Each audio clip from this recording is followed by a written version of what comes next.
Owesilisa waseMpumalanga osezakhele igama ngokubonakala ey'nkundleni zokuxhumana ecula impongoloza emingcwabeni uthi kumphatha kabi okushiwo ngabantu abathi ukugula ngekhanda ngoba uhambele imingcwabo ngenhloso yokududuza abashonelwe izihlobo ngomculo. Nginibingelele ngiphinde futhi nginamukele kule channel ehamba phambili nikezela igama ngokuveza ukududuzwa wakho malo bathi la sibona amakomenti. Uma uthi umusha lekhaya ngizocela nje show ukuthi uyasubscribe, ungakhohlwa ukukhomenta nokulike nokushare okukhulu kunakho konke. uMoses owakasibiyo neminyaka engu-31 odume ngelika Lady Mo uMoses waseNelspruit eMpumalanga uthi sekukaningi abantu bebhala okungesikho ngaye ey'nkundleni zokuxhumana manje sekuyisikhathi sokuthi aziphendulele. uMoses udonsa amehlo abaningi ey'nkundleni zokuxhumana bebafa insini bethi wenza abantu bahleke emingcwabeni ngoba phela kuyahlekwa noma kufika kusuka ezingubeni ezabantu besifazane ayisuka ezigqokile kuya ekumpongolozeni kwakho uma ecula ngezilakhe elikhulu kwenza abantu bathi ukukhohlwa kancane ngokufa. Uthe uwumuntu othanda ukubona abantu bejabule futhi akatholi enkokhelo ngokuhambela kwakhe imingcwabo. Enye yezingoma zakhe ethi dumi dumi dumi esimenze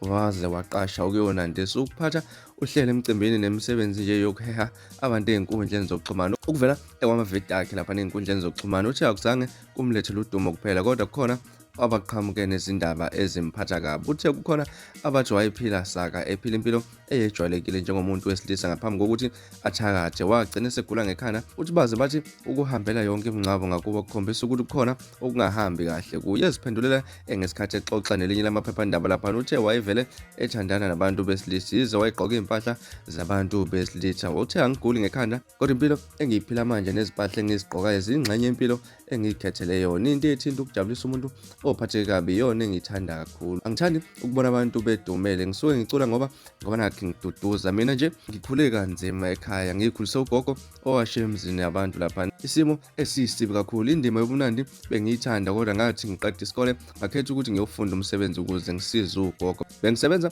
ezitolo ezahlukahlukene ezikulu kuleli ezidayisa ukudla, ngisebenza engagqokisa umfana impela kodwa ngangiphila impilo yokuthandana nabanye abantu besilisa. Okushiwa ngabantu bangasekhaya ukuthi ngiyahlanya futhi ngigqoka kanjena ngoba kukhona okungahambi kahle ekhanda kungamanga lokho. Mina nje ngingumuntu wamahlaya othanda ukubona wonke umuntu ejabule. Ukuchaza lapha uMoses uthe isifiso sakhe esikhulu ungena endimeni obumnandi ngoba unethalente lokujabulisa abantu. Uthe uma engathola umsebenzi ufuna ukusiza umndeni wakhe uphume enhluphekweni bese ejabulisa unina khulu amthengele nemoto. Uveza ukuthi uyafisa ukuthi uma ethola imali eqhubeke nemfundo njengoba efuna ukuba uthishela. Wengane zakwethu uziphendulele kanjalo uLady Mo osezakhele udumo olukhulu ey'nkundleni zokuxhumana. Abantu abaningi abawuvala impela umlomo mangabe babona amaVideo akhe lapha ezijabulisela abantu emingcwabeni eyahlukahlukene. Mhlambe usuyibonile iVideo lentokazi okanye lensizwa asivele sihlangane lapha kwi-comment section uchaza wena ukuthi wena wabona kanjani. Wabona ngathi nje umuntu ozigulela ngengqondo okanye nje umuntu ozijabulisela abantu? Bekuyizona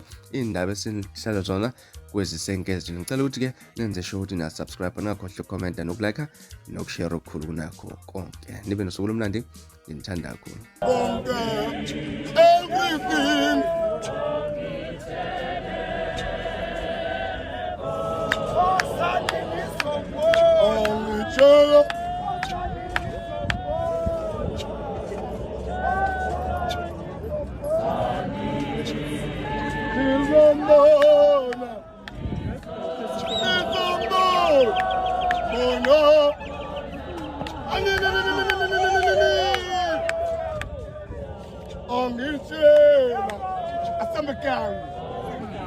Asamba